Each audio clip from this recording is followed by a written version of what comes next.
no, he's doing the robot. Hey guys, thanks so much for listening to this Stadium Rant original. If you like this content and want more like it, make sure to sign up for our newsletter where we're going to be sending out exclusive interviews, articles of the week, and you can find more great shows just like this. Subscribe by visiting stadiumrant.com. Awesome. Let's do the news drop, fellas. How about it? There we go, a new little segment drop for that. Bahookie,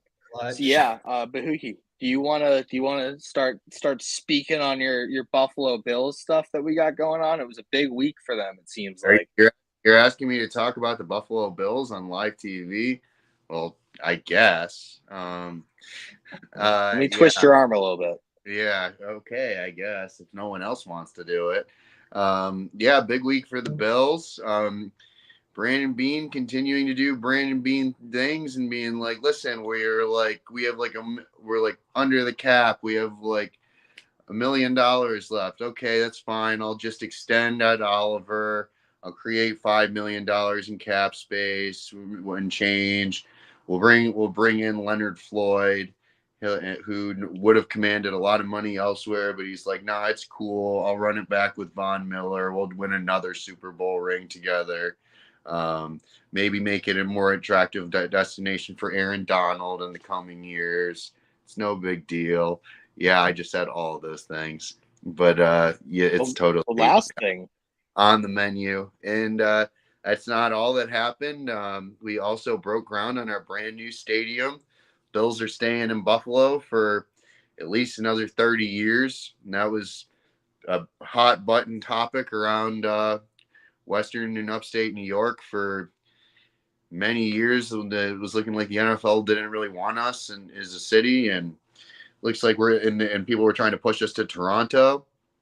But Bills are here to stay in Buffalo using the same design firm as Tottenham Hotspur. For anyone who's watching who may be English Premier League fan, hopefully we'll win a couple more championships than Tottenham has. Anyways, other big news. Damar Hamlin practiced with the helmet on today, and Brandon Beane was talking about him in his post game press conference, and Damar, from everything I've heard, Damar Hamlin is on schedule physically. It's basically kind of a mental thing at this point, and then the next step is going to be him putting the pads on and getting and tackling. And it's not a question of can he do it physically, but obviously everyone knows what he went through, and it's going to be a big step for him to go back to full contact football, all things considered. And last thing we didn't have on the show sheet, but it is football related, and it is quite possibly Buffalo Bills related. Tomorrow, the Madden 24 cover athlete will be revealed, and it's looking like it's probably going to be Josh Allen. And honestly, I'm not that crazy about that. But we'll find out tomorrow if all the rumors that I've been seeing all over Twitter are true or not. But yeah, Leonard Floyd at Oliver extended. Damar Hamlin making progress. Stadium broke ground. We're still on D-Hop watch, but it's looking less and less likely as we add more pieces, unless he really wants to take less money. That's pretty much it. It's going to be up to him. If he wants to get his payday, it's probably going to be with Detroit, New England, Cleveland, one of those teams. If he wants to chase a ring, he's got Brandon Beane's number. Well, a couple of things that I can touch on that. So, crap. As soon as I said it, I blanked on it. Crap. That's really bad. Leonard Floyd had a pretty good contract. I thought it was $7 million, then $9 million with incentives. I believe that you said so. That's pretty. Yeah, it's based on sacks. The incentives are at eight sacks, 10 sacks, 12 sacks. If he gets to 12 sacks, he will make $9 million this year. Word. All right. I actually found my rhythm again. You mentioned Aaron Donald possibly going to the Bills. We could possibly have to expand on that. That might have to be a toss subject on a whole nother show, because if we talk about that, we'll definitely run over. Also, if it's not Josh Allen, who would be your Madden 24 cover athlete? A little off topic, but I feel like that would be an interesting question. Are you Hurts, asking probably. me right now, or you want to talk about it later? No, I'm asking you this one right now because I feel like that could be a quick thing. Off the top of my head, Justin Jefferson. Okay. Okay. I don't think you can give it to Patrick Mahomes again. And I guess Jalen Hurts is an option, but he's really only had the one good season so far. And I think like we need to see a little bit more from Jalen Hurts, which I expect him to, but just to prove that he's not like a 1-year wonder. And Joe When was Burrow. the last time there was when was the last time there was a defender? Like, when was the last defender on a Madden cover? I feel like Dude, I Sherman. It was sure either was that I was gonna say Troy Polamalu and Larry Fitzgerald, but Richard Sherman was probably more recent than that. Sherman was what, 14? Yeah, I believe Sherman was 14 because then there was Calvin Johnson for The NFL. The 25. NFL doesn't care about defense. Defense. No. Defenders don't sell.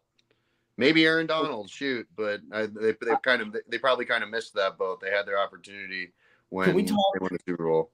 Can we talk about how crazy it is that Antonio Brown was on the 19 cover? Because it feels like he has been like away from a dominant performance for so much longer than that. Yep. Yeah, 19 feels like a eon ago. Sorry, Sherman was pre-COVID, and he was the last. He was the last one. Yeah, okay. I was trying to think of one, but like I don't feel like. I feel like Aiden Hutchinson could get there. Maybe like Nick Bosa if he stays healthy. TJ Watt, maybe. TJ Watt could be one. There's only been 2 sleeper. since 2010. Yeah. So. Yeah. I think they could have missed their window. Speaking of AB on the cover, I mean, the following year, Patrick Mahomes was on the cover and won the Super Bowl, and everyone said that Patrick Mahomes, broke the Madden curse. I've also heard a lot of other people say that the Madden curse just hit Antonio Brown so bad that it had to take a year off. Yeah, how do you feel about Josh Allen on there if the Madden curse is real? Less than ideal, but as Josh Allen and Michael Scott like to say, I'm not superstitious. I'm just a little stitious. Yeah.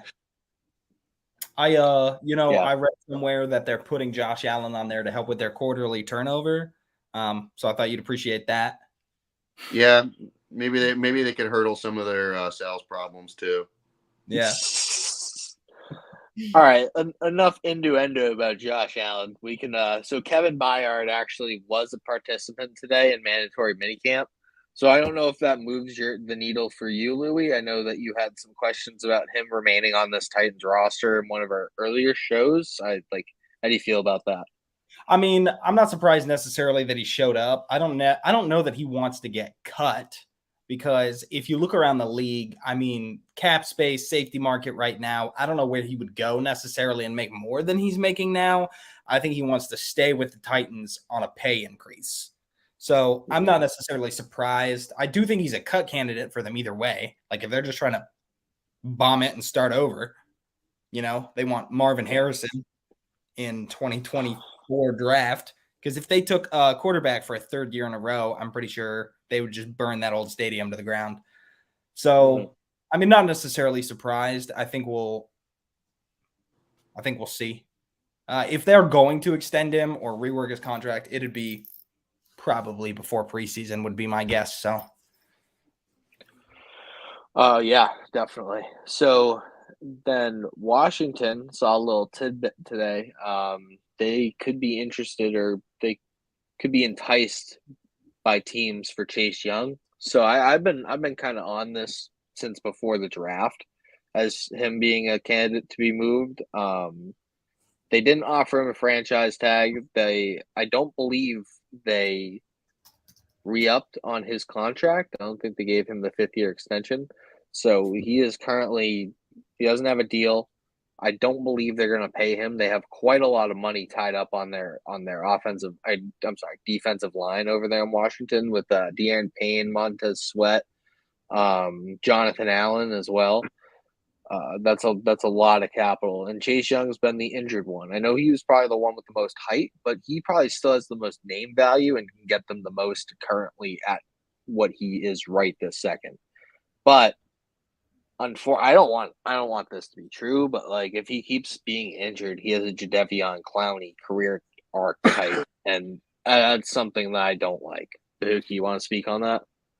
I think that was literally what was my point. It was Jadeveon Clowney 2.0.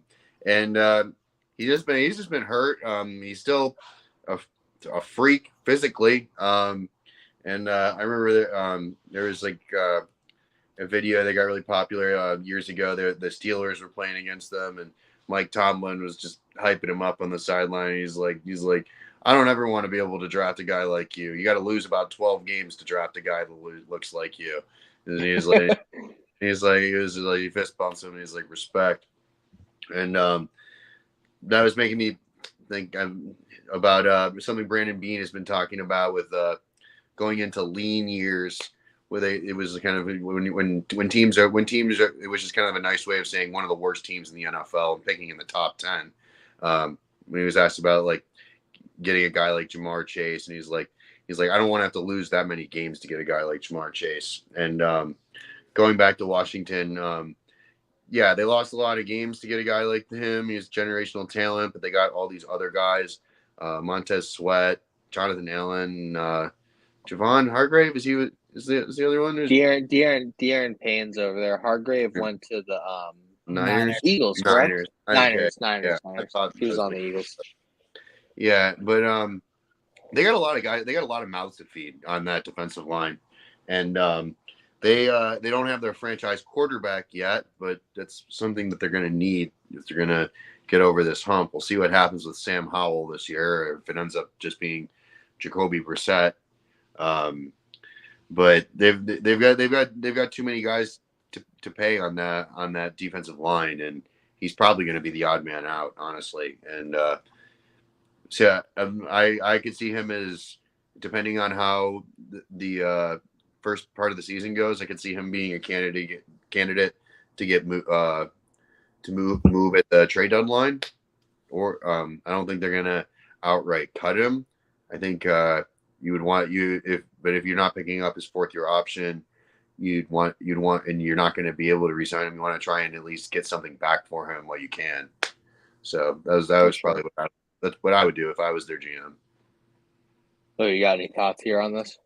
Yeah, I think they'll trade him before the season starts with his injury risk. No reason to get 4 games in, have him get re-injured, and then you're trying to deal him on a bad leg or, a hand issue, whatever it might be for his position.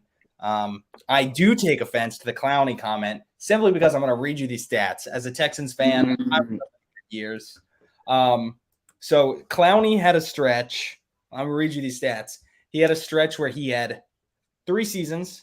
He had 53 combined tackles for loss across that with 24.5 sacks. Mm-hmm. So Chase Young currently has 9 total sacks, 13 tackles for loss. So, I mean, could he have a Clowney arc? Yeah, but I understand the comparison with the injuries and stuff like that. I don't know. To me, this feels more of a bust than Clowney has been. So objectively, Clowney's had a better stretch of games, but I think we were saying more like the hype around the pick. The hype he had coming into the league.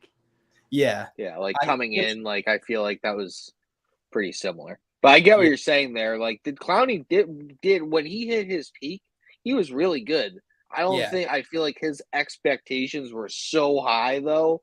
It was like, oh, we got JJ Watt, we got Clowney now, like okay, like let's put it together. Like it was the end of Watt's career, but he was still like a force. Pretty good then. Yeah. That was the end of his career. Clowney had his best season. So Clowney started in 2014. I think Watt won Defensive Player of the Year in 2014. Maybe I'm wrong. True. No, I don't think you are. I'm saying it It was towards, I should say, Yeah, I towards know the what end of you're his. saying. So Yeah. my point is, it's so hard to gauge the trade value for a guy who went so high, and you haven't really seen what his ceiling is yet. But for the right price, I mean, imagine this guy as an edge 2 somewhere, and then he is able to put a stretch together where he gets 10 sacks a season. There's value there for the right team. Like, if you can keep him on the field, maybe not make him the primary guy, let him thrive a little bit outside of this high expectation role, that could be the piece that puts a team over the edge. So I don't know if you want to see him go to a contender, to be honest. I honestly, the way that you describe that, I like the Jets. Not a contender so much, but the way that they have a lot of dudes who can get to the quarterback, and Saleh is very, very creative in his blitz packages. I feel like he could be very useful on that sort of defense, running with a bunch of guys who are also good at getting to the quarterback. Yeah. Also, San Fran could be a possibility too. Seahawks are who come to mind for me. If anybody's going to deal a little package, they've got all those extra picks. They put together a really good season. You probably have Geno on a shorter window than you'd like with your current team makeup. I mean, dealing I like that. Couple second rounders to get a dude like Chase Young, or a second and a third or something. I mean, that could be a really solid move for them. They got, add JSN, got a great wide receiver core, upcoming offensive line, double down on running backs, and then you add a young edge if you can keep them on the field. They also have Witherspoon and Tariq Woolen, and Jamal Adams is there too. If he's healthy again, that's another really good D-back. Yeah, he's more downhill, more like plays the line of scrimmage, but still another really good defender. You add Chase Young to that group, that is a scary looking team. So I think I like that. A dark horse team. Actually, got some nice pieces, put it together. Speaking on the Seahawks, this is a quick little thing. Saw on Bleacher Report, they're looking to wear their 90s era uniforms at week 8. The clean, deep blue. They had the Lions going I don't know. I feel like those 90s uniforms. I'm a big fan of the Pats one, the powdered blues, the late 90s. So those kind of speak to me. They have I think they have the white and then lime green over the shoulders, or right around the bicep area there. Yeah, the large and error jerseys. So those are fire. So I thought we should just quickly mention that. And since we had talked about the Seahawks already, that was a nice little transition piece. And then finally, the Colts gambling ring. All about the money. They might have to go talk to the Gritty Gamblers. Shameless plug for our other Stadium Rant show. Go check it out on our YouTube channel. Yeah, we all thought it was going to be Michael Pittman. Some people I know disagreed with me and the source I had seen, which is okay.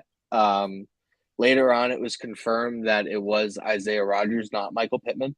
I don't know if there are more Colts involved. I saw some articles saying there were, but I'm not going to firmly comment on that. We'll just kind of see where that falls. I think the NFL could have a real problem. I mean, they got the Lions. Calvin Ridley was doing it with the Falcons. Here we are now with the Colts. It seems like a very simple rule is being it's very difficult for people to follow. Some people to follow. Louie, you want to start? Or actually, wait, no, Blake, you want to start? Sorry, I think Louie, we kind of talked a little bit about the Seahawks there. Yeah, I don't get it, man. Maybe it's easy for me to say because I don't play in the NFL, but these guys are getting paid millions of dollars, and they're just willing to throw it away over. I don't know what kind of bets they're making, but for that to be worth their time, they'd really have to be playing heavy and making big bets, and in this one was he was making bets on his own team. I don't know the exact. I saw hundreds of bets. Yeah, so I don't know if he if he's point shaving, and he's giving up, and he was a cornerback, so I don't know how much he played honestly. But if it was, news starting, if he's giving up catches and he's like betting like the guy that he's playing across to get so many first downs or so many catches or a touchdown, and then he's getting them, then that's like a federal crime. Yeah, that's point shaving. That's literally that's like shoeless Joe Jackson stuff. That's Chicago Black Sox like territory. Yeah. Paul Motley crew from Longest Yard. If he bet against the Colts and they prove that, he will never play in the league again. I'm almost positive of that. There's no way. Like, no team's going to want him. You talk about he was betting on the Colts or on himself, was like, oh, I gotta hold this dude to 40 yards or less because I put money on that. Whatever. It's weird to me, but you know, that's a Calvin Ridley suspension. If he was betting against the Colts, that's lifetime ban. Probably. I don't even know how you apply for reinstatement after that. I don't know how you could be like looked at the same in the locker room if you're betting against your team, you're playing and you're purposely losing. Like you're all working together. The commonwealth, like the good of the team, is basically the good of your, like that's your livelihood. If your team isn't doing well, you could possibly be at fault for that and be removed from your livelihood and not have a job anymore. Like.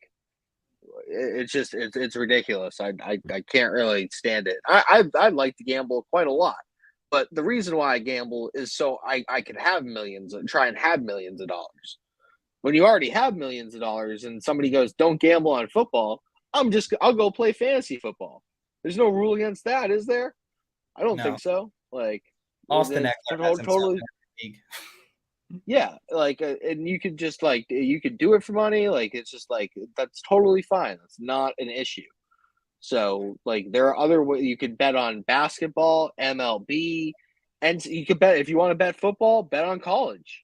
Like, there are other ways that you can gamble and not bet on the NFL. If you're an NFL player. So yeah, don't. It's like the John Morant situation. It's just like. It was a toy gun. You're put in a position, put in a position where you can effectively change your life and the lives of your entire family, but you choose to do other things with it. I would be interested to know what level NFL employees, non-players, are allowed to bet on games, because I feel like what you're going to see the NFL do is just implement like a employee-wide ban on this.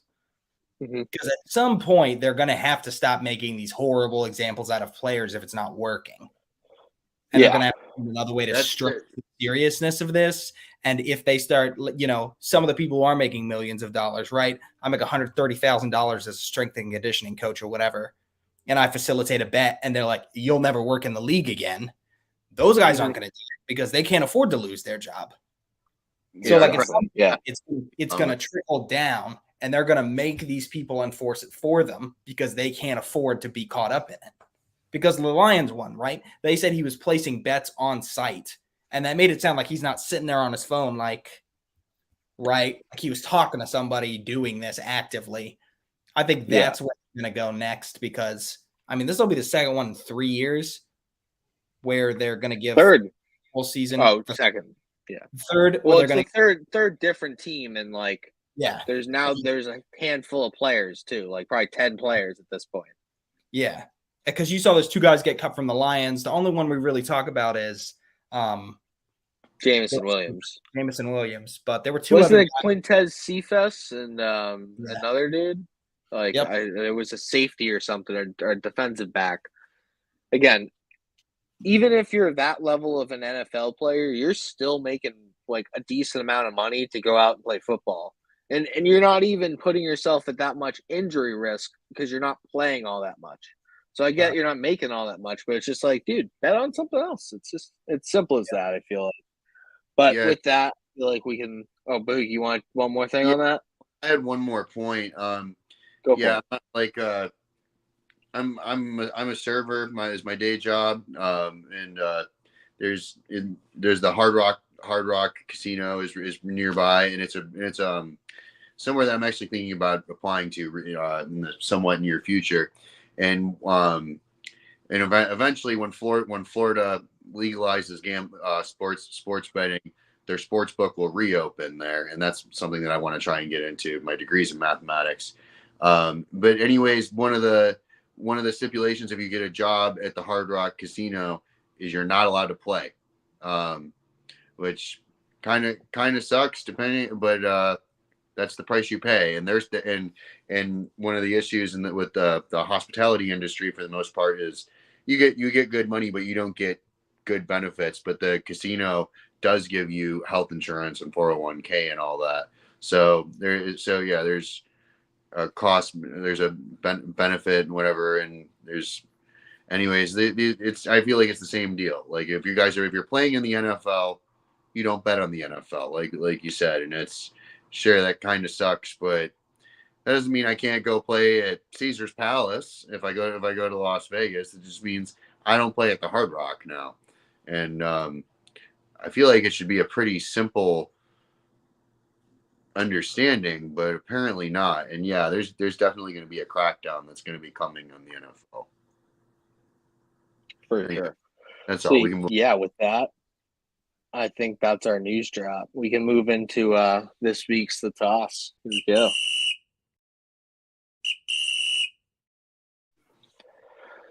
So yeah, this week on The Toss, we are going to be going over our offensive coordinator controversy. So which new offensive coordinator will impact his team more, Bill O'Brien or Kellen Moore? Who wants to speak first on that? Louie, I feel like you want to speak first on this. Yeah, Kellen Moore, 100%. Someone drop a picture of Butt Chin O'Brien, man. He was head coach. He had like the same record 4 years in a row. And then we got Deshaun Watson and things got a little better. The problem is he's just right. He comes from that Belichick school of thought. He's very old-minded, right? You're going to run the ball on first down, every first down, because that's what we do is we run the ball on first down. I think he'll work well in New England from the perspective of he likes his tight end sets. And Dissection is basically a wide receiver in the body of a tight end. So I think he'll actually do pretty well in that system. But I just think you're going to see a lot less value. I don't think this is a good move for Mac Jones' development because, he has no proof of developing a quarterback. Like, can you say that Bill O'Brien developed Deshaun Watson? Or are we just going to say that Deshaun Watson's a crazy talent who is able to work with a guy like Bill O'Brien? Kellen Moore, on the other hand, I liked what he did in Dallas. I know not all Dallas fans will agree with me, but I think he played a part in the emergence of Tony Pollard. I know they still didn't like the Zeke usage where it was, but I think there's value in the fact that he's going to a system where they like to use Eckler exactly how he used Pollard successfully in Dallas, right? So I think Eckler, especially in PPR formats for you fantasy people, is going to be a real money shot this year. And I think he's going to be good because I think Justin Herbert right now is a better quarterback than Dak Prescott. Pretty hard to argue that. And while the offensive line is worse, weapons would be comparable. So I think you'll see that passing game take a step as well. So I like Kellen. The Chargers. I hate that Bill O'Brien's back in the NFL. Those are my thoughts. So I kind of disagree. I don't disagree with you that Kellen Moore is a better offensive coordinator than Bill O'Brien. That is not what I'm disagreeing with you about.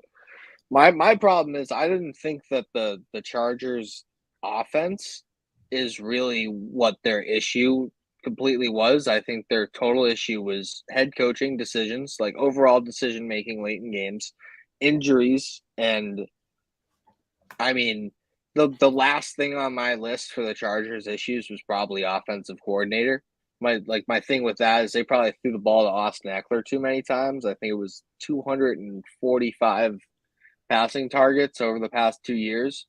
Probably going to see that number drop, but there is only one real good running back in there, so he is probably Eckler is going to get a majority of the touches. But how many games do you think Kellen Moore is going to bring to the Chargers, like winning wise, like the average win, or like what's his what do they call it in baseball? They call it a WAR, wins above replacement, essentially, like 1, 2. One postseason game. Okay. You Okay. know, So what I'm 10 saying? Like wins in if the they had postseason Kellen game. Moore last year, maybe they beat the Jaguars, and then we're talking about a really different outlook for a Chargers team for 2023 than we talk about now, right? They blew a big lead because they got really conservative in those games. I don't recall. I wish Shane were here to weigh in on this, but I don't really recall that being Kellen Moore's style. I don't think he takes his foot off the gas. I think he likes to keep the passing going even when they're up, which is something, keeping an offense in tempo can really help you keep ball control. A lot of coaches like to revert back to the ground and pound, like running, choose more clock. Well, that's only true if you can get a first. So, I think if they had better offensive game management in that playoff game, then we're talking about a possible, So even if he only adds two, if they're both in the playoffs.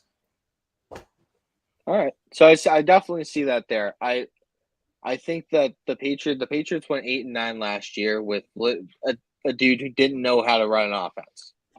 So I will say that they aren't dealing with the greatest of weapons, but like you said, Mike Gesicki is going to fit well in that system. What Bill O'Brien does do well is I think he understands his personnel and he puts most of them in the good position to succeed. He does run a much more style system that is fitted for Mac than the one that Patricia tried to bring in. It's more of a Josh McDaniels type of offense. Will that lead to some over rushing on first down? Possibly. But we won't do 4 wide receiver screens on first, second, third, and the next first down on the next drive. You know what I mean? So like what I'm saying is like I think that it's Bill O'Brien because I think he can make that 8-9 go to possibly 11 wins. He might be worth 3 wins because the offense wasn't coordinated properly. And they were basically losing these tight games with a great defense. Because their offense couldn't move the ball and couldn't stay on the field. So I think. Who was the Patriots offensive coordinator before Matt Patricia? Josh McDaniels. Josh McDaniels, right? Yeah, and he was. What was his record the last year? 10-6. 10-8. Yeah, 10-8. Sorry. 10-7. 10-7 back then. Yeah, something like that. Yeah, 10-7, right? 10-8 with the playoff. So yep. I don't necessarily look at this roster and think it's incredibly better than the 2021. You do? I do. I think the defense is also much better because you have Christian Gonzalez, a first-round pick. He's a tall cornerback who might give us a chance against some of the better wide receivers in the AFC East. Might give us he has a better shot covering Stephon Diggs than J.C. Jackson ever did at the moment. He actually gives us some size and mobility. We got another edge rusher as well. Offensively, I think Juju's a much better yak type of player than Jacoby Myers. Jacoby Myers might be a little bit more sure-handed here, but Juju offers a little bit more explosiveness. If Mike Gesicki can get on the field, be a wide receiver type, but play in a tight end system, that gives him a lot more flexibility with then you have Hunter Henry on the other side. Then you get Kendrick Bourne sort of involved. He's a good player, not a great player, but he was like last year he was put in the dumpster because he what happened was we tried to implement the West Coast Shanahan offense. Kendrick Bourne's from the Shanahan offense over in the 49ers, and he was looking at Matt Patricia like, this isn't what we used to run over there. Matt Patricia got upset and took Kendrick Bourne out of the offense. So he had 900 around, I believe it was 830 receiving yards his first year under McDaniels on the Pats. He was used well, and then we all thought that was going to take another step forward as you know, when you're building these teams from the ground up, you take steps forward in your next year. We basically lost an entire year of it. So if not for that like coordination, like I'll bring it back to your point about if the Chargers had Kellen Moore last year. If the Patriots had Matt Patricia last year, they probably would be a 10-win team, maybe even 11. Because I feel like he adds a touchdown, if not more, here and there in some of those tight games that you're playing. Yeah, you know what I'm saying? Maybe beat the Bengals and the Raiders in that scenario. You possibly beat the Bengals and the Raiders in those scenarios. Do you think Bama's offense was good this last year? I think it was functional. But was it good? Like, do you want a It functional offensive coordinator, or do you want a good Yes. offensive coordinator? I would like a all right offensive coordinator. What's the difference? What's the difference between missing playoffs by one game and getting bounced in round one? Like, as a fan, you feel better, but in reality, it's no different. No. But like, at least the offensive product is going to be watchable this year. I believe that the differences in offense between the Chargers and the Patriots means that Bill O'Brien is going to mean more to the Patriots like season than Kellen Moore does. I guess if Kellen Moore wins them a playoff game, then that is more valuable. I don't see a history of Kellen Moore winning playoff games because of his play calling. The Cowboys didn't miraculously start winning playoff games because of Kellen Moore. You know what I mean? I get that was because of other issues. Again, football has two sides to it. Blake, you've been pretty quiet. You're a pretty objective viewer here. You have not dealt with either one of these coaches, and you're not a fan of either one of these teams. So Yeah, I've been listening. You guys have both made really good arguments. I do wish Shane was here today if he's watching, because I think he would have had some good pieces about Kellen Moore. A couple pieces of this. Kellen Moore is objectively the better offensive coordinator. Agreed. I think that is something that we can all agree on. I agree. Chargers are also more likely to lean on the running back pass Cowboys, the way I see it.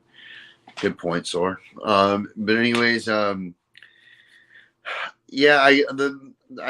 first few things out of Tyler's mouth were really the ones that kind of resonated with me the most. However, I also really liked the point that Louie made about maybe that Kellen Moore takes them further in the playoffs.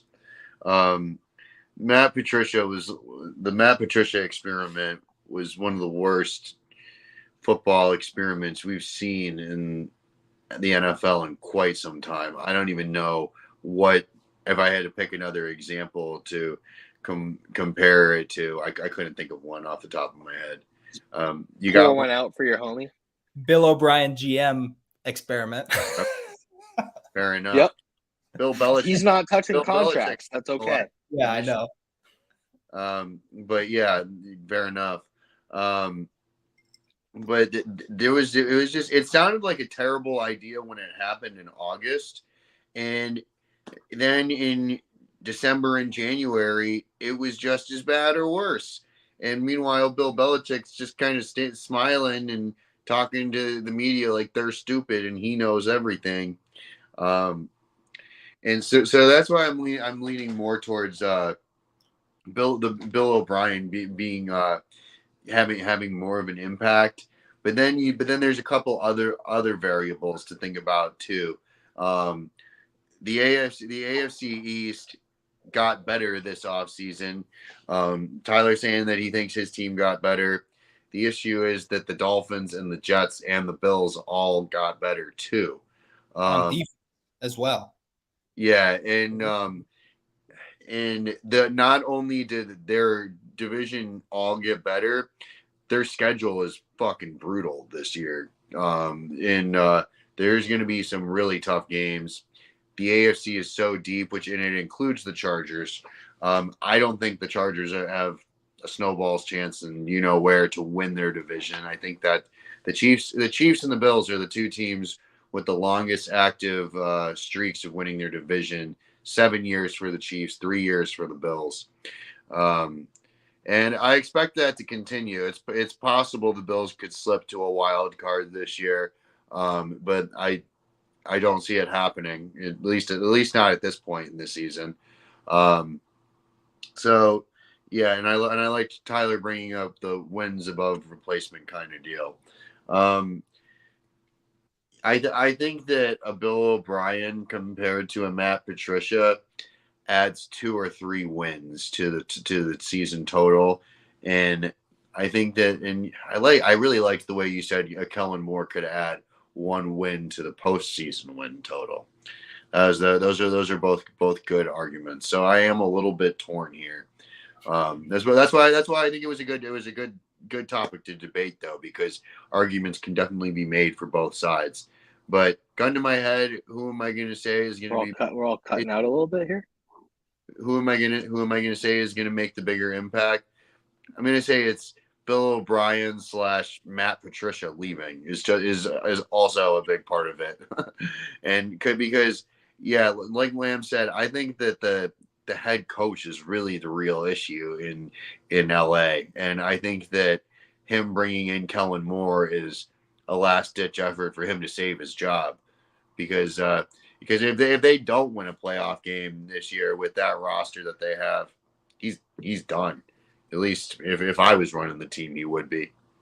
If you don't win one playoff game with Herbert's contract, you can't. Especially with the weapons like Eckler, Keenan Allen, Mike. You just drafted Quentin Johnson in the first round, neglecting to draft a cornerback for whatever reason. Half of Keenan Allen for the last 2 years. Yeah, I get that. So but again. The Patriots getting back to the playoffs, even if it's as a 7th seed, would be a massive improvement. Even if it's only if they finish the season with 10 or 11 wins, that's good. That 10 or 11 wins this year means more than 10 or 11 wins last year. So there's a few different variables here, and while the Chargers do play with the Chiefs, they're also playing with the Raiders and the Broncos. And the Raiders were expecting to be a bottoming team. The Broncos have to be a little better with Sean Payton, right? We'll see. But if put either of those teams in the AFC East, people would be jumping for joy, because any team in the AFC East, I think, could beat both of those two teams by a couple of possessions. Bill Belichick has Justin Herbert's number also, by the way. Just he's beaten him 3 times. It made him look dumb every time he's played him. And then Justin Herbert goes and just throws like 3 or 4 touchdowns the week after because he's just wicked mad. It's like, that was so dumb. I don't get why I did that. He's looking around like, why is this so much easier? Because I will say Belichick gets up for those rookie type of performances. He shaded Josh Allen, and that's when Josh Allen started winning games against him. So maybe if he does less speaking, huh? Yeah, because they gave him a concussion his rookie year. So I wouldn't put that past him. It wasn't on purpose, but he Belichick talked shit, and then Josh Allen was like, "Yeah, that's not going to fly with me." So that stinks. All right, I think we can. So it's 2 for Bill O'Brien, one for Kellen Moore, but I guess we could split that in half. It's kind of tough to do the toss here with 3 people, but I totally get what you're saying. If they win a playoff game with Kellen Moore, he is totally more valuable to the team. So, yeah, I'm just, at the moment, I don't believe that Kellen Moore is worth a playoff win, especially maybe in the NFC with that team. But so, yeah. With that said, if you want to place some futures on some Super Bowl bets, maybe just ask the gritty gamblers. Over there, it's all about cashing that ticket, and Stadium Rant has you covered. Our gamblers do just that with Austin, Matt, and Carlson getting after it with big plays on Mondays and Fridays at 9 p.m. So make sure you subscribe to that YouTube channel, check them out, and get all of your plays from them because they're really, really smart over there. All right, we can move into the. I said, someone tell Isaiah Rodgers, hit us up for those locks. Yeah, for them Lockingtons. Calvin Ridley, what's up? J-Mo Williams, what's up? Actually, Calvin, don't do it. I got too many shares, too many fantasy shares. Don't do me like that again. Dude, literally, he definitely needed the mental health break that he took. Don't want to discourage that. Take those if you need them. Did that, came back for a game, then gets popped for that, for the gambling. It's just like, oh, buddy, You ruined 2 of my seasons. I know it doesn't matter to anybody else but me, but it's okay. So we're going to get back to dissecting divisions here. We did the AFC South, and now we're going to move into the NFC South. I figured we would do the 2 divisions with just kind of, they're feeling kind of meh at the moment. No offense to you, Louie. The AFC South is kind of the little brother at the AFC right now. Has And been. I feel like the NFC South is in a similar position. Kind of everybody's kind of retooling their teams. So like we did last week, record predictions. We'll do most polarizing player on each team, 1 hot take, and then the best game on the schedule. So with the Falcons, there's a world where I could see the Falcons winning this division, and there's a world where I could see the Falcons with the number 1 overall pick. The one that I'm going to take is closer to winning the division. I think they go 7-10. I think that they have enough with just Bijan alone in their offensive line to win 3 to 4 games. Then you add Kyle Pitts if he's healthy, and then Drake London into the offense. Those are guys that you have to account for as a defense. And if you don't, they will burn you. At that point, Desmond Ridder just has to be a smart quarterback and just dish the ball and not make mistakes. And I think that he is capable of that. And then at some points, it's not going to be enough because their defense isn't good enough quite yet. I do like the Jeff Okudah move they made over the offseason. They got Jesse Bates. We talked about him in our impact block on a couple of weeks ago. I think that both of those are solid contributors to your back end. They don't have a lot of pass rush, and that's something that's hurt them. I mean, even going back to the Super Bowl against the Patriots, they had a great pass rush that year, and it just still wasn't enough. So that just goes to show how important getting to the quarterback is on defense.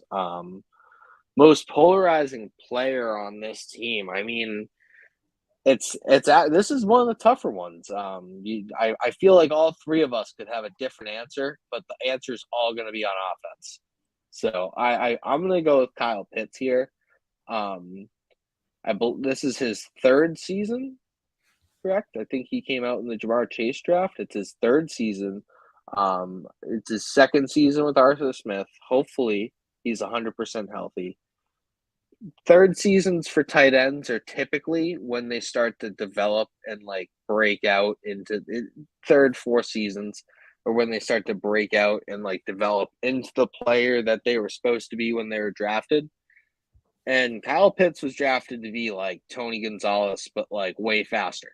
So if that's the player that's going to be arriving on the Falcons, then people have issues, major issues going on. So yeah, Kyle Pitts is going to be my most polarizing player. I believe he's 6'7" or 6'6". He's a freak of nature. One of the many freaks of nature on that team, by the way. One hot take is that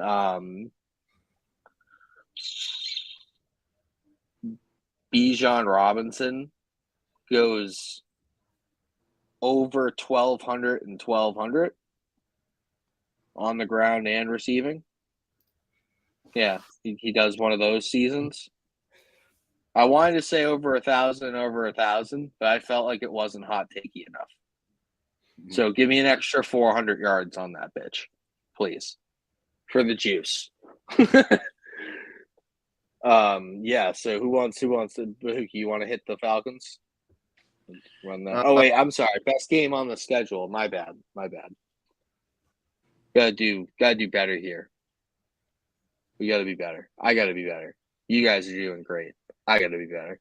Be better. Yeah. Be sorry. Don't want to be better. Just already be better. So the Falcons, I would say.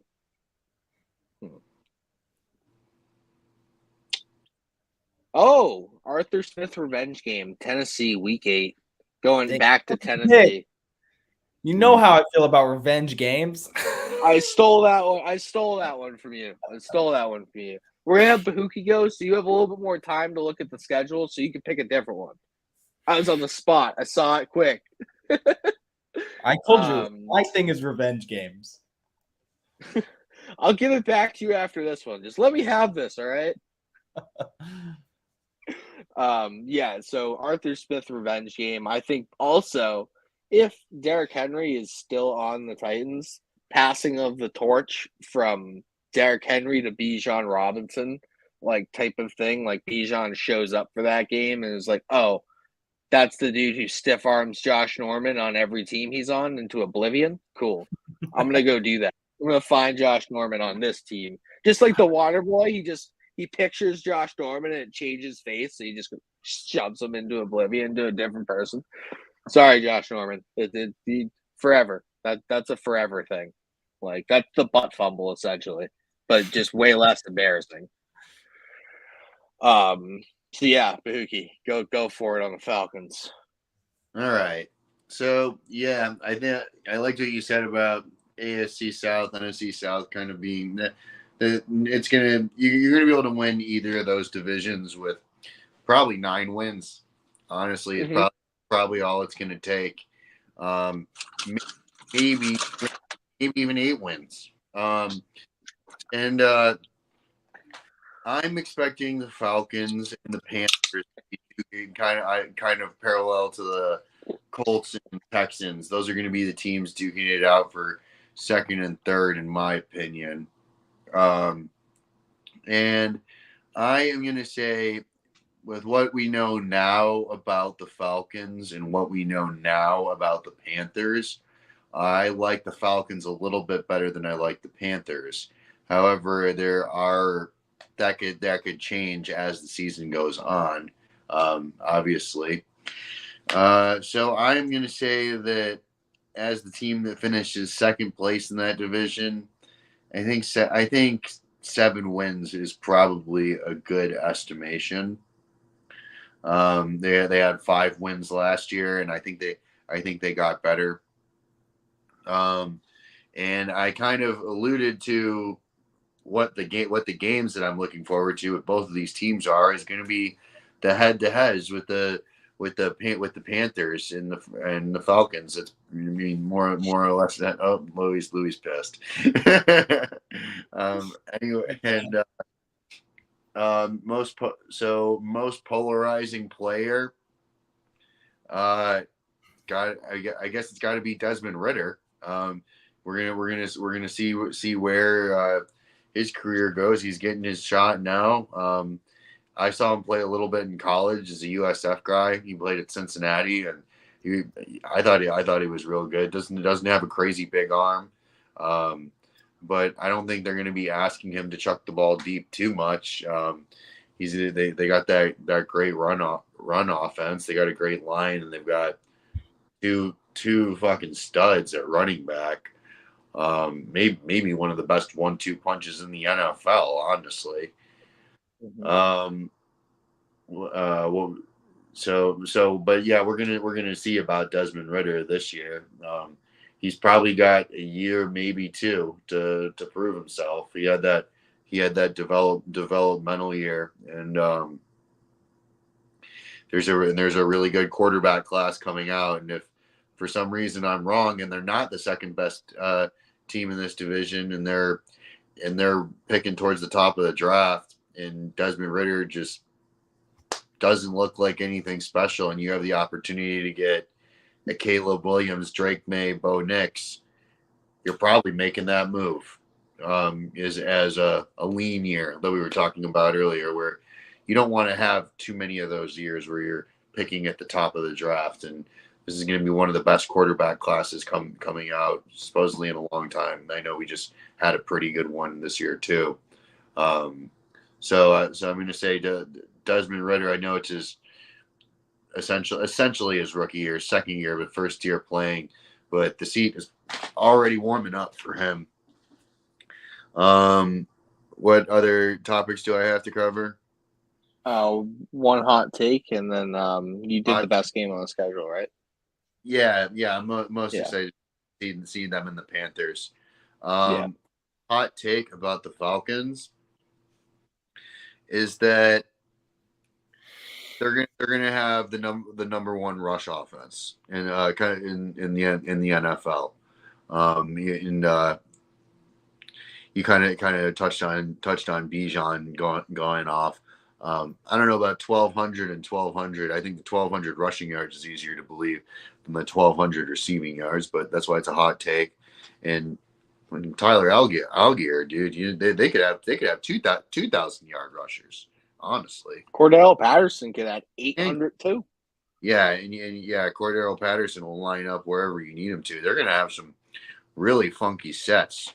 That's a lot of tall bodies. Like Patterson's 6'4", Drake London's 6'5", Kyle Pitts is 6'6". Like Matt Collins you can't like that's a lot of big bodied people. So like Desmond Ritter's window of like his area to throw in should be pretty large. They should have some pretty decent catch radius there. All right, Louie, I see you over there steaming because we got you twice on the best game. Yeah, so but you can go first on the Bucks. So we'll go first. Is Arthur Smith Frank Reich revenge game? So you guys didn't think I'd find another one, but I did. You found it. So I've got this team around 9 wins for the season.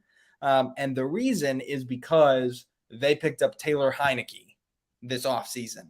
So I think those first couple games, if Ritter's really not panning out, I think you could really see him lose those first team reps, that first team spot to Taylor Heineke, who took the Commanders to an 8-8 record last year, I think in a much, much better division.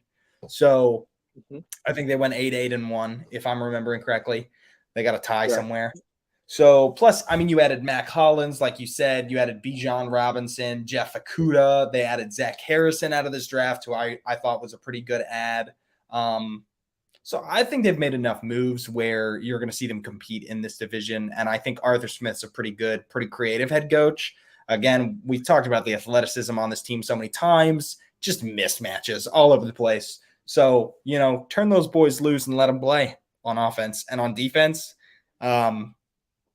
I don't know what to say other than it's got to come together. They made a lot of moves, not a lot of big. They added Bud Dupree, Calais Campbell, right? So you put some veterans on that team. That needs to pan out. And then for all of you, Theo Ash guys out there, Felipe Franks still on the Falcons. So bam.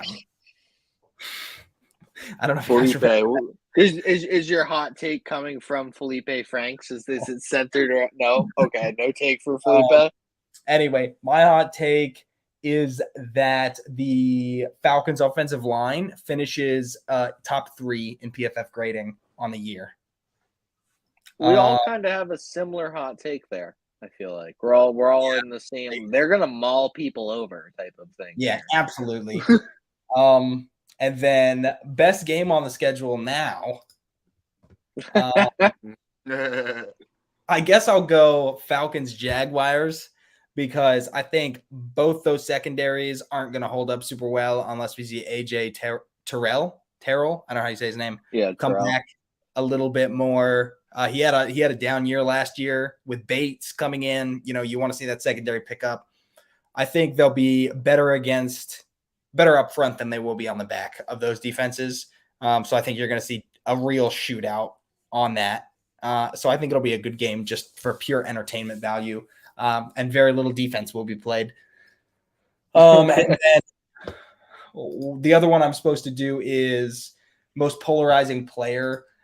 For me, I really do think it's Tyler Algier. I think he had a great year last year, and they just can't pass up premium skill position players for some reason. So I feel bad for the dude. He played a great thing. You're not a Bijan talent, but you're good. So I think honestly, I think he could be polarizing because if he's really pushing for reps and he feels like he's not getting enough tread or whatever you want to call it, because if this team falls behind, you can't just run the ball all game. Mhm. So they have to stay in contention. So I could maybe see like a weird Tyler Algier trade package happen, maybe at the deadline, if they just can't find a way to get these three guys the ball and they think there's value there. They may just move off of him. Yeah. No, that's a sneaky take. I definitely like that. We'll have you start the Bucks since you got, or do you want one more thing on the Falcons there? No, we can keep moving. I have the Bucks 4-win team. Yeah. If you guys don't follow the TikTok, follow the Stadium Rant TikTok. Our guy put out a really great clip on this on their off-season OTA throws that look like my blind downstairs neighbor could have made them. So I don't know. It's just nothing on this team excites me. Kalijah Cansey, I liked him coming into the draft, but he's not going to carry this team to additional wins. I think just with how the offense is going to play, I think they'll dismantle it at the trade deadline. This feels like an easy seller team for me, especially if they're tied kind of neck and neck there with the Cardinals. Cardinals have a much worse team, so you could see the Bucks be like, well, we want Caleb Williams too. So, have Mike Evans, have whoever, and really kind of dismantle this to stay in contention. The best game, I'm looking. The best game is their bye week when Tampa fans don't have to suffer for one Sunday. That's a good one. Damn. Roasting them.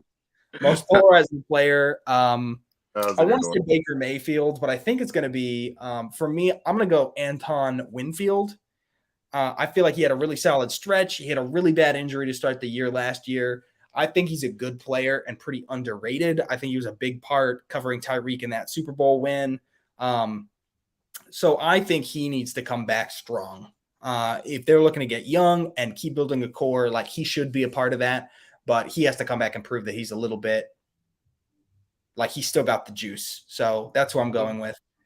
And then my hot take for the Bucks is that they have two quarterbacks with over 10 interceptions. Oh no. Sorry, all Bucks fans watching. I would not buy that new Sunday ticket package.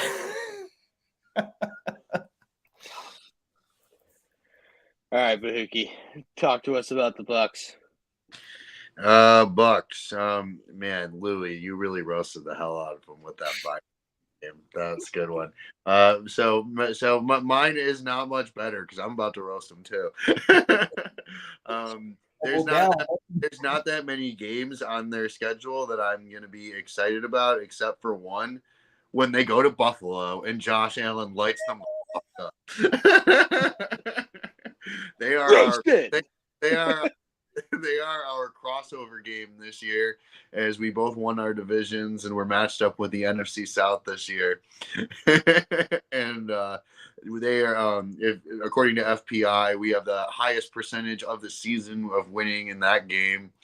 And my hot take is that it's basically between them and Arizona. This for in the Caleb Williams Bowl. You're gonna be for Arizona and the Bucks. Oh, camera down. Oh no. We're looking. They're looking at Caleb. Oh, his camera fell. He video down. Fallen soldier. I guess I'll step in for a minute, and then when he comes back, I'll stop talking, and he can continue speaking. I'll start with as soon as are we back? All right, what sorry happened? about that. I don't know. My phone went down and the screen went dark, but we're back. Hot take. They're gonna have Drake May or Caleb Williams, depending on just how bad they are. Where are we at? Win total? I think you kind of covered that. Most polarizing. Yeah, I think Louie hit the nail on the head. This is a team that is going to be selling, and the only piece, which piece are they going to sell first? And I that's why I was going to say Mike Evans. because he's a good player. He's starting to get older. We're kind of seeing that around the league with the older wide receivers are trying to get to a contender. I don't know how. I think that as he's been a piece who's been good for them, so hopefully they would trade him to somewhere that he would want to go to. I don't know what the price tag that'd be like, but I think that there's a good chance we see Mike Evans going somewhere else at the trade deadline. Win total, I don't know. They are playing in the NFC South against not the strongest teams, so I could see them maybe get one or two against the Falcons or Panthers, but I don't think they're going to be favored in those games. I don't know if they're favored in any games this season. I'm going to say two. I'm going to say 2 or 3 wins. What topics do I need? I think that's it. That's it. On you, Tyler. Sorry about that. So no, you're good. So my hot take record prediction kind of molds together. I think Baker Mayfield outproduces Derek Carr, and the Bucs are better than the Saints this year. Yeah. How about that? I like before Baker Mayfield's injury, he led the Browns to a playoff victory. He won 10 games with the Browns that year. Solid quarterback play. I would argue that the Bucs have more around him on offense than the Browns did that year with Chris Godwin, Mike Evans, and Rachaad White. They have a decent offense. Huh? Who's the running back for the Buccaneers right now? Rachaad White. Rachaad White. Okay. And how many snaps of play action did Baker Mayfield take in that system with a great Browns offensive line and Nick Chubb? I agree with you. I don't. This is my hot take. I'm getting hot with it. Go ahead. I like, we saw Baker come in, play well the first game with Sean McVay. I feel like he can play well in games if he plays within himself. That is a thing. If he gets away from himself and tries to do too much, my hot take is going to get a lot of water on it quite fast. But if he can stay within himself and the offense and the skill players that they have, they do have a decent team. They still have Jamal Dean on the defensive side, I'm pretty sure. Good cornerback. Kancey will help their pass rush get going a little bit more. They still have a couple of good linebackers. Like they're one of the teams who are trying to hold on. I think that this year they play themselves out of the reasonable thing to do and try and get a quarterback. Most polarizing player very well could be Rachaad White, depending on how he's utilized. If they just lean on him and use him as a focal point off like in the pass game as well, I really like what I saw from that kid. He's got a motor, his legs keep churning, he can catch the ball. He's got some size to him. So I like Rachaad White. I think he could be one of those players who sneakily has a great season, like a Tyler Algier did last year, like 1,000 yards rushing. He adds a little in the pass game. But they'll have to be playing well to do that. So, yeah, I think that the best game on the schedule is going to be both. Well, you said the Panthers game, right? Crap. Never mind. I was going to say the Baker Mayfield revenge game. Well, no, I said the Buffalo Bills. He said their bye week. Oh, okay. So all right, word. Then the Panthers. Word. Perfect. Both times they play the Panthers, Baker Mayfield will wake up feeling dangerous. Great. You say what you want. Greatest quote like almost ever. He's like, "Yeah, I woke up feeling dangerous today." It's like, no, you didn't. Nobody ever told you to say that. You just wanted to say that. And he's like, yeah. I don't know. I like the kid. I think he got such a raw deal in Cleveland. I'm more hoping for my hot take to be right than really anything there. So I will go from the Bucs to the Saints. This is a team that I feel like we're saying this for all of these teams in the South, but I think this is a team that's due for a little bit more regression. I think they did well in the offseason. You get Derek Carr. That's great. What did he really do for the Raiders last year? I understand their offensive line was one of the worst in the league. But the Saints did just lose Taron Armstead. Ryan Ramczyk's a year older. So that offensive line isn't as great as it always been. And everybody talks about the Saints like they're the Steelers, and they're not the Steelers anymore. Like Sean Payton's not there. Drew Brees is not there. I think I've said this before on the show, but I'm not sold on the whole Dennis Allen is our new Sean Payton thing. So I'm a little bit down on Derek Carr. I'm a little bit down on the rest of their weapons outside of Chris Olave. Like, where's Alvin Kamara? Where's Michael Thomas? Like, they didn't add really any other wide receiver to the Saints, correct? It's just Olave and Michael Thomas. Like, Raheed Shaheed is over there. They got Shaheed, Rashid Yeah, Shaheed. Shaheed. Yeah, no, he's another fantasy sleeper for you guys. Rashid Shaheed. If Michael Thomas gets hurt, he's snapping into easy targets there. Keandre Miller. They have Jamal Williams, who might be the coolest dude in the NFL. But other than I don't. So yeah, my most polarizing player is going to be Jamal Williams then, just so I can have a moment to talk about him, just because he rocks like Naruto hats and Pikachu hats and just to the Majin Vegeta. Yeah, exactly. Like, he is that dude. So Jamal Williams, most polarizing player, just because he's going to get up and say just the funniest stuff wearing the coolest shit at his press conferences. So that's where I'm at, the Saints. Best game on the schedule. Who? Did the schedule makers do us a favor here? I already looked. There's no matchup. There's no Raiders matchup here? Oh, I don't know about Raiders. I was looking for Broncos. I don't see Raiders. No, that's frustrating. I wanted the Derek Carr revenge game. Okay, fine. I guess I'm going to say the Pats then, only because they beat us during the Cam Newton year when we played them the last time on there was some gross catch that was just so stupid. I forget what exactly happened. No, I'm sorry. Nope. Jameis Winston just dummied us by like two touchdowns. I remember that now. That was not cool. So yeah, I'm looking for. Yeah, we got literally put on the ground by Jameis. So I was like, that's sick, guys. Way to be. That was the week after I bought the Cam Newton jersey, I'm pretty sure. It was week 3. That was the week after the Seahawks game. Hey. He had a great Seahawks game. I thought it was real. It wasn't. It's hanging in my closet now, never to be worn again. Yeah, I bought it.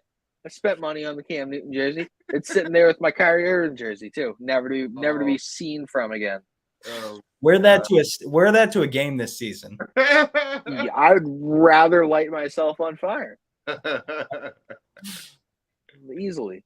Like, that's a split-second easily decision there for me. So yeah, best game on the schedule is a little bit revenge game for our Pats. And I think my hot take for the Panthers and the Saints and the Bucks mold together, because again, Baker Mayfield doubling down on it, going to have a better season than Derek Carr. And then what's the win? I would say the Saints win 6 games this year. All right. Can I go? Maybe one of the left. Yeah, go for it. You seem like you want to speak. Yeah, my favorite game on the schedule is you made this easy for me both times when they play the Bucks and they sweep them, so I can text you water emojis because your hot take just got cold. Okay, that will definitely decide it. The group chat's going to be all. We will be able to tell right, like almost by the first snap of the season, how hot or cold that take will be. When Baker made 3 interceptions week 1, we're gonna know whose hot take was better. JC's gonna clip this, and it's going on our TikTok when that happens. So yeah, I can't wait to go famous for being an idiot. But don't worry, as long as we go famous, so that's what we're looking for.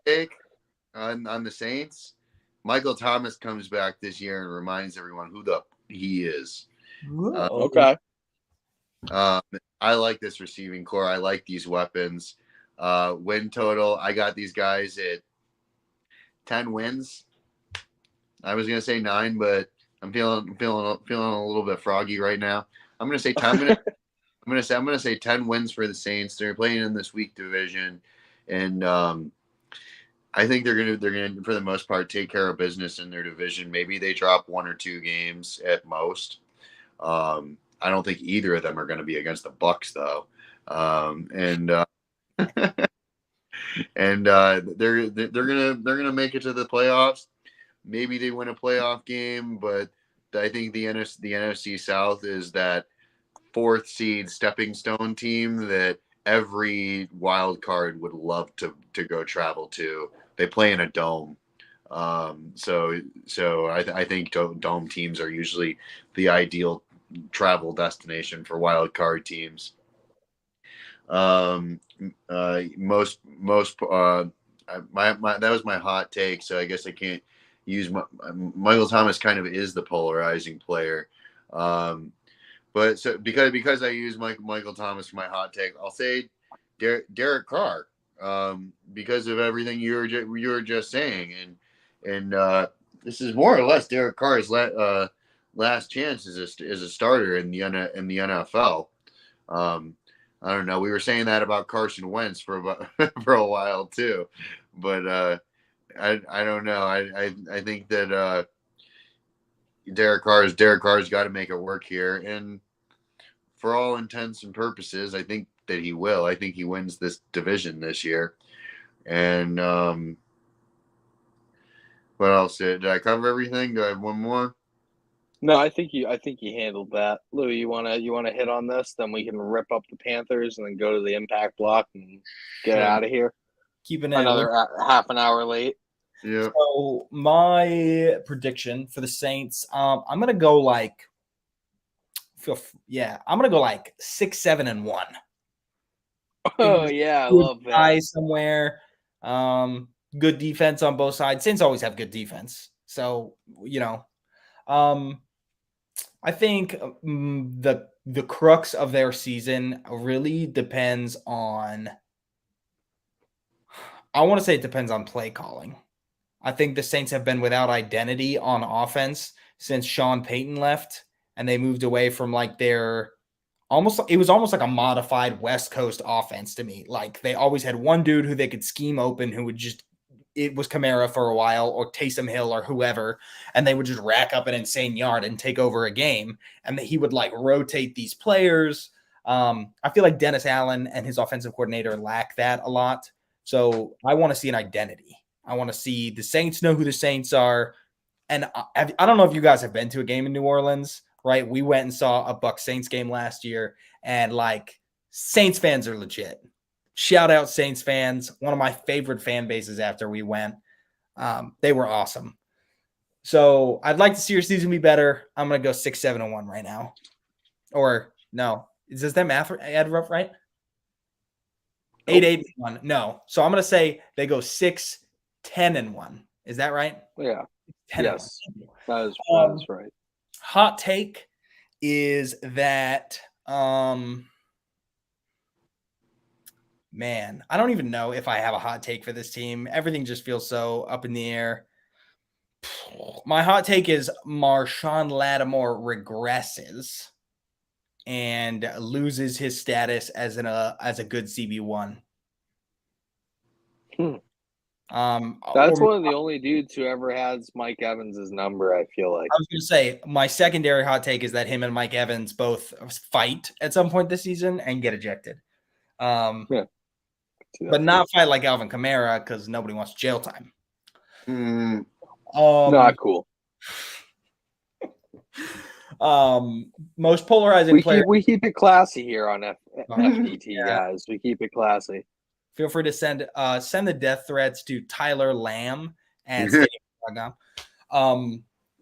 most polarizing player is clearly Alvin Kamara. I think he has been a bit of a distraction for this team for the last year.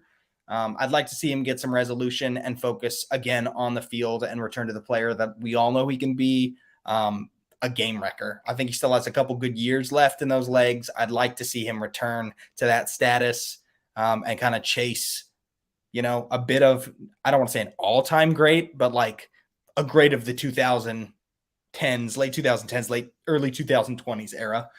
And then my best game on the schedule, other than Jamal Williams' revenge game, December 3rd against the Lions.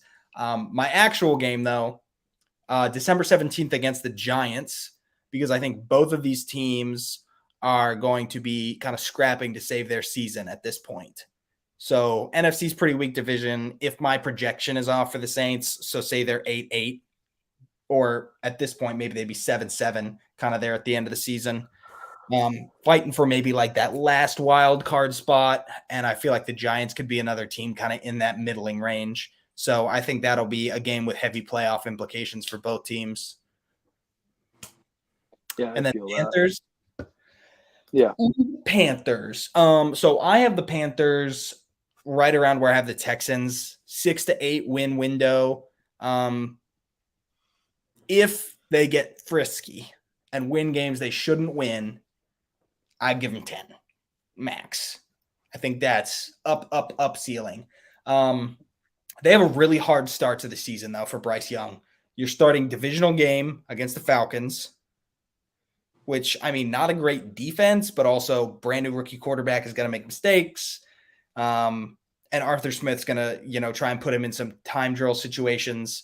They play so the Falcons and Arthur Smith week 1, Saints week 2 against a great defense, Seahawks week 3, Vikings week 4.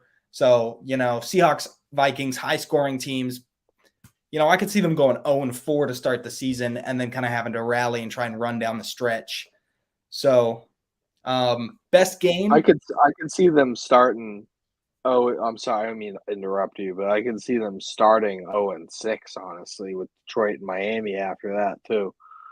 Yeah, Vikings, they play the Lions and, the Dolphins. So first win could come against Texans on week 7, not outside the realm of possibility. And I think that's, again, game to watch. I do the same one on the Texans schedule. First, second, and third overall picks play. I think that's kind of like a must watch, especially if either of these teams are kind of overachieving or these quarterbacks are really coming into their own kind of down the stretch. I think this is a game that people are going to want to watch just for sheer this future of the NFL kind of content.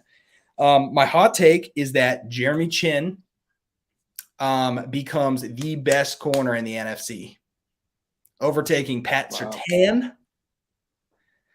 So flaming hot take, but I love his game. All of his injuries have been bone breaks, no soft tissue issues.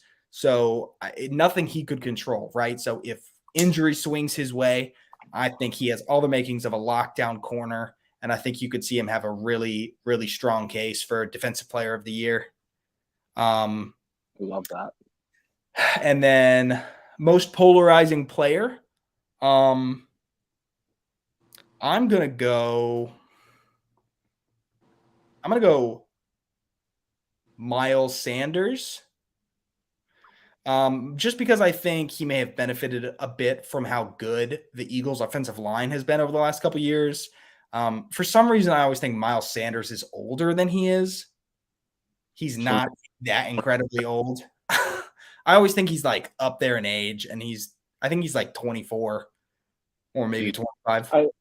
Yeah, I think he's 25. But yeah, he's definitely on the younger side for sure. And they gave him a 3-year contract or 4-year contract with the Panthers. His issue has been he's not a good receiving back, and I think Chuba Hubbard is more of that. So as the season progresses and Bryce Young is looking to improvise more as he gets comfortable in an NFL role, I think you're going to have to watch Miles Sanders trying to keep his grip on a good share of the starting snaps in that offense. Yeah, I like that a lot. That's a sneaky pick. I like Miles Sanders as a fit there for sure. All right, Bahookie, hit us with the Panthers, and then I'll wrap us up on this segment. Try and make it quick. games I'm most excited for, games against the Falcons. I said that earlier. I think that those are going to be the tightly contested games, kind of like I was saying with Colts Texans. Those are going to have a lot to do with how the division shakes out. Hot take: I think Miles Sanders is still going to be good. I think he's going to go over 1,000 yards. Most polarizing player. I'm curious to see about Hayden, how Hayden Hurst fits in this system. I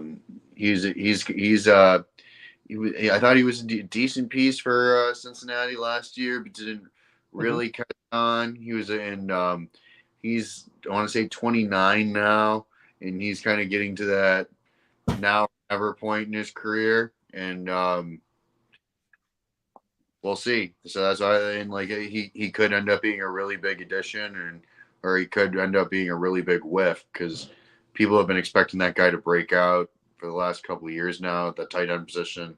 Sometimes it happens later in their career, but this might be one of his last opportunities as like a tight end one.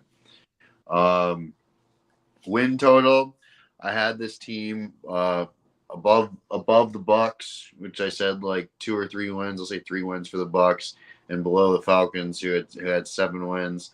I don't think they're going to be that below the Falcons though, so I'll say 5 or 6 wins. I'll call it 6. I feel like there's going to be like a 1-game difference between those guys. That's why I think those head-to-heads are so intriguing. Is that it? Do I have another topic? The hot take was the hot take. Did you do that? With Miles Sanders over 1,000 yards. Yeah. So yeah, you did do that. So I think that they are going to win. I think they're going to win like 4 games this year. I see their schedule. It's pretty tough to me. I mean, the first 6 games they could legitimately start 0-6. You get Houston, Indy after your bye. You probably win 1, if not 2 of those games. You follow it up with my favorite game of the year, Chicago, for a DJ Moore revenge game. You're probably losing that one to Chicago, in my opinion. You get Dallas. You're probably losing to Dallas there. Tennessee is going to give you a game with your team build currently still, because they have a good defense and Mike Vrabel just doesn't give up. Like, he just has one of those tough teams. Not going to be good, but I think Tennessee ekes that win out. I think Tampa Bay beats them. I think the Saints beat them here. Actually, no, I think they win one against the Saints here, so that's 3 wins. Yeah, the Green Bay, Jacksonville, Atlanta, and Tampa Bay again, like 5 wins max for the Panthers on my schedule here. I think the most polarizing player on this team is Brian Burns. They were getting offers for minimum 2 first-round picks for him at the draft, and they were declining him.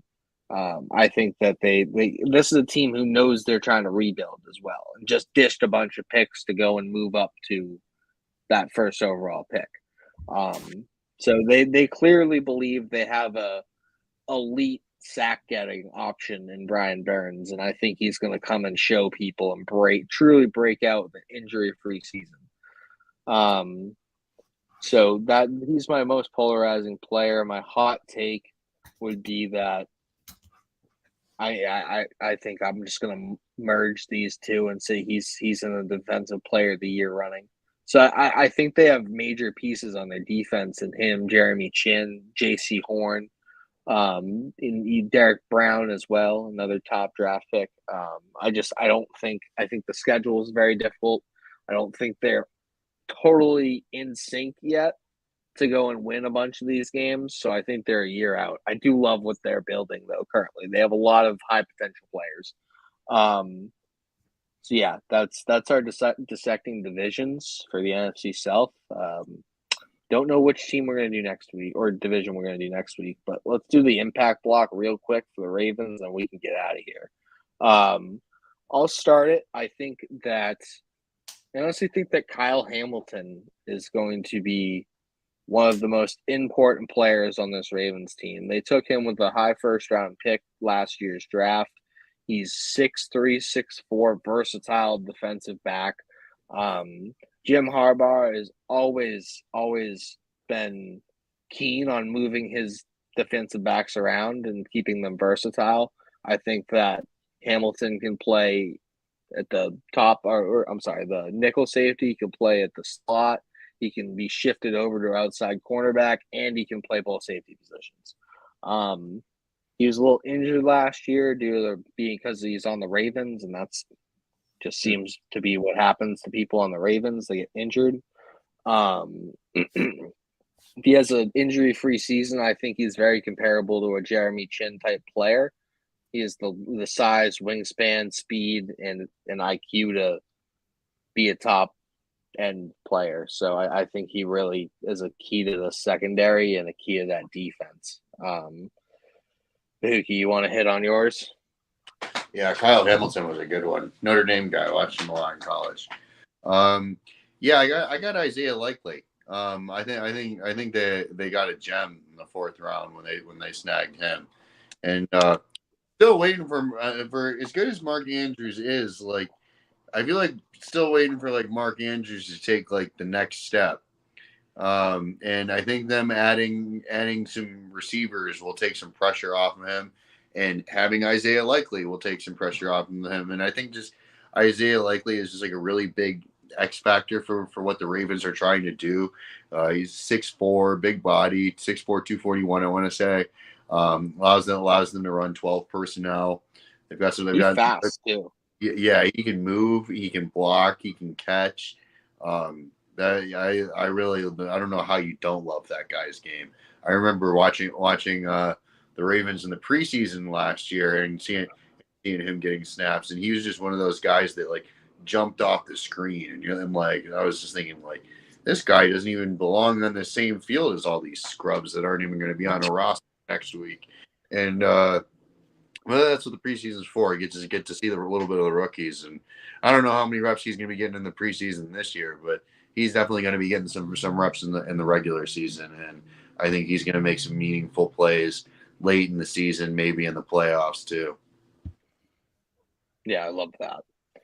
Louie, you want to finish us off here on the impact block? Then we can. Yeah, I just want to say to Blake that I'm glad I'm not the only absolute degenerate who loves preseason football and thought Isaiah Likely. Like, I think I took him in every fantasy draft last year, and I was like, if Mark Andrews gets hurt, this is absolute money. Like, print it, it's gold. Yeah, I was like, I'm a big Chigo Okonkwo fan as well. It's balling all over those scrubs. Yeah, shout out to Tyler. I sniped Chig in front of him in a dynasty draft that we're in because he talked him up, and I said, okay. Yeah, he's a good player. My impact player for this team is J.K. Dobbins. I think the flow of the offense really rides or dies on him staying healthy. He had an ACL tear. You know, he looked a little sluggish last year. We saw that. I think it was like week 10 or 11. Mm-hmm. He had a breakaway run, and he just didn't look as fast as he should have. And everyone was like, okay, like this is what they mean when they say ACL tears take time. So I think people forget just how good Dobbins is when he's healthy. I think the Ravens line is going to regress a little bit without Ben Powers, and I think they're going to need Dobbins to really keep that play action life alive for Lamar. So, I'd love to see Dobbins have 1,000-yard season, keep it above like 4 yards per carry, and maybe even get involved in this passing game a little bit as they fade Gus Edwards because he's getting pretty old. Yeah, I love J.K. Dobbins. Don't talk about him too much. You're driving his value up. I like keeping it low where it's at. That's where I like to snipe him at, because it's the year after the ACL tear that they really start returning to form. Unless you're like a Saquon, even Saquon actually, unless you're like an Adrian Peterson and you're just an absolute freak of nature, and even then, it's still hard for people to come back and be as efficient as they are or as they were the first year. So year 2 off the ACL. On Tony Pollard this year for that exact reason. I think he tore his ACL last season. What's Williams as well on Denver. Javonte. Yep. Javonte. Yeah, I sent the farm in my home league for Mark Andrews and Javonte, and just because I had Kelsey and some other pieces, and I was trying to flip and like stay competitive and try and win, but like also flip my tight end. And I went in on Javante as the second piece, and he just blew his leg up, and I'm just like, no. My money league last year, Superflex, I traded Trevor Lawrence for Trey Lance, and 2 hours later watched him have to get air casted off the field. So that's fantasy. Okay. I have my heartbreaks. Yep. And on that, you know what? We're just gonna do another quick little shout out here. Stadium Rant proudly presents Sportsmanlike Misconduct. It's hosted by Carson McKinley. He's always coming up with innovative ways to bring content to this community. So after you watch this episode, be sure to give him a sub at his channel. After you sub our channel, and check out his recent record predictions episode that just dropped recently. Anybody who's stayed for this whole show, thanks. We've done it again, run an hour and a half long, or not an hour and a half, run for an hour and a half. But thanks for sticking with us. We'll be back next week to bring you more NFL content. Thanks, everybody. Remember to check out Stadium Rant as well.